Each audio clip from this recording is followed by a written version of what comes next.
वो महाराज जी की सारी बातों से पूरी तरह से समर्थ होंगे और पूरी तरह से महाराज जी की इन बातों को जानते होंगे कि यहाँ पर किसके लिए बात हो रही है।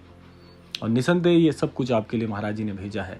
अब दो संदेश जो हैं वो बड़े ही ध्यान से आपको सुनने हैं। ये दो संदेश ना होकर आपके लिए कुछ ऐसे व्यक्तिगत महाराज जी की तरफ से बताए हुए तथ्य हैं जो आपको ध्यान रखने चाहिए। यहां तक बिल्कुल ठीक है। अब जो चौथी चीज हम आपको बताने वाले हैं, वो चौथी चीज आपके लिए क्या है कि एक तो आपको सावधानी रखनी है। सावधानी क्या रखनी है? अगर ऐसे प्रवृत्ति के व्यक्ति जीवन में कामयाब होना चाहते हैं तो उन्हें क्या करना चाहिए, ये दो संदेश वो होने वाले हैं। पहली चीज, महाराज जी आपको एक सावधान रहने की सलाह देते हैं।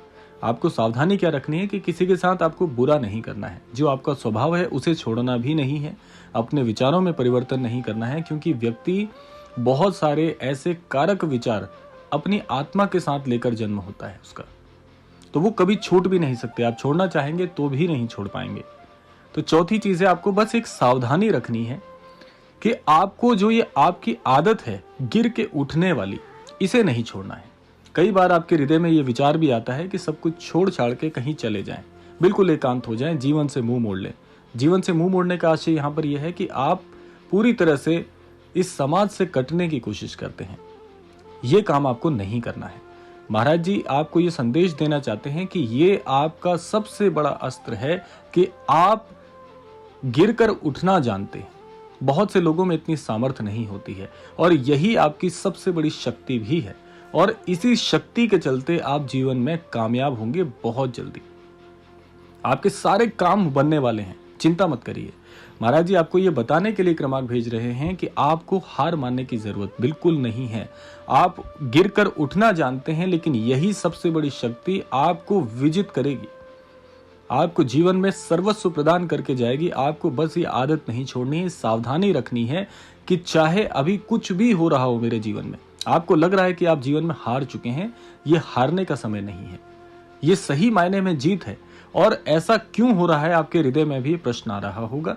तो महाराज जी आपको इंगित करना चाहते हैं कि आप ऐसी भट्टी में इस समय तप रहे हैं जहां से आप कुंदन बनकर निकलेंगे। आपने सुना होगा कि सोना जब तक तपता नहीं है उसके अंदर वो दमक और वो चमक नहीं आती है। तो ये दमकने का समय बहुत नजदीक है।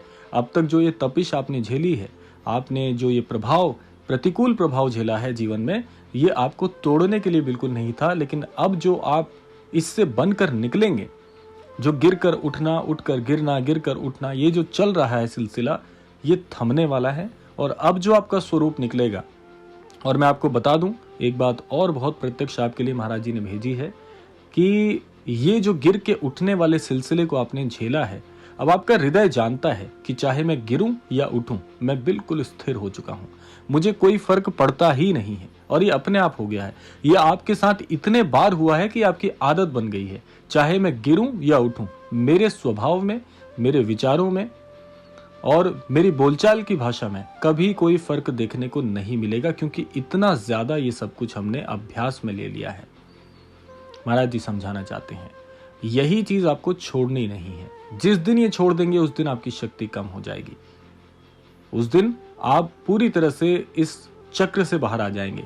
बस इस चक्र को टूटने का इंतजार करिए। टूटने में इसमें बिल्कुल देरी नहीं है। ये समझ लीजिए आप सफलता के मुहाने पर खड़े हैं। इस समय हार मानकर, घबरा कर या पीछे मुड़कर जाना बिल्कुल भी सही नहीं है आपके लिए। यह है महाराज जी का चौथा संकेत या संदेश आप कह सकते हैं। पांचवा संदेश जो महाराज जी आपको देना चाहते हैं वो ये है कि आपने जीवन में, आपको लगता है कि कुछ भी अर्जित नहीं किया। बिल्कुल ये बात आपके हृदय को छू जाएगी। आप इस बात को पूरी तरह से स्वीकार कर लेंगे कि नहीं, ये बात बिल्कुल मेरे लिए महाराज जी ने भेजी है। आपको लग रहा है कि जीवन में कुछ नहीं हो रहा। आपको कई बार जब आप सोने जाते हैं तो ज्यादातर दिमाग में यही आता है कि आखिर मैंने इस जीवन में हासिल क्या किया। आज मेरी उम्र 30 साल हो गई है, 35 साल हो गई है, 40 साल हो गई है, 50 साल हो गई है, तो उम्र के इस पड़ाव में मैंने हासिल क्या किया। सबसे ज्यादा ये प्रश्न आपको परेशान करता है, सबसे ज्यादा। आप स्वयं से पूछ कर देख लीजिए, इसमें आपको लेश मात्र तक की भी झूठी चीज नहीं मिलेगी। ये आपके साथ होता है। कि इतनी उम्र आते आते मेरे साथ वाले कहाँ से कहाँ निकल गए, जो मेरे साथ पढ़ते थे, जो मुझसे भी कई ज़्यादा सोच में, विचार में, उठने बैठने में या किसी भी प्रकार से बहुत कम थे, वो मेरे से बहुत आगे निकल गए। उन्होंने जीवन में क्या क्या अर्जित कर लिया, लेकिन इस उम्र के पड़ाव तक आते आते मेरे पास सिर्फ और सिर्फ संघर्ष की ही गाथाएं हैं और कुछ नहीं मैंने जीवन में अर्जित किया। आपको लगता है कि मैंने कुछ नहीं किया, मेरे साथ कुछ नहीं हो रहा, महाराज जी कहते हैं कि बहुत कुछ हो रहा है, तुम्हें अभी समझ नहीं आएगा। और जिस दिन समझ में आएगा, आप अपने आप को उस शिखर पर पाओगे जिस शिखर तक आपको कोई छू नहीं सकता। इतना सब कुछ अर्जित आप करने वाले हो, लेकिन आज इस स्थिति को देखकर आपको लगता है कि कुछ नहीं हो रहा। लेकिन फिर महाराज जी कहते हैं कि बस तुम्हें नहीं बताना, मैंने जो किया है, जो तुमने अर्जित किया है, जो तुमने प्राप्त किया है, वो आपको तब दिखेगा उस शिखर से जहां पर आप पहुंच जाओगे। जब आप नीचे देखोगे तब आपको लगेगा कि नहीं, सही मायने में मैंने बहुत कुछ अर्जित किया है।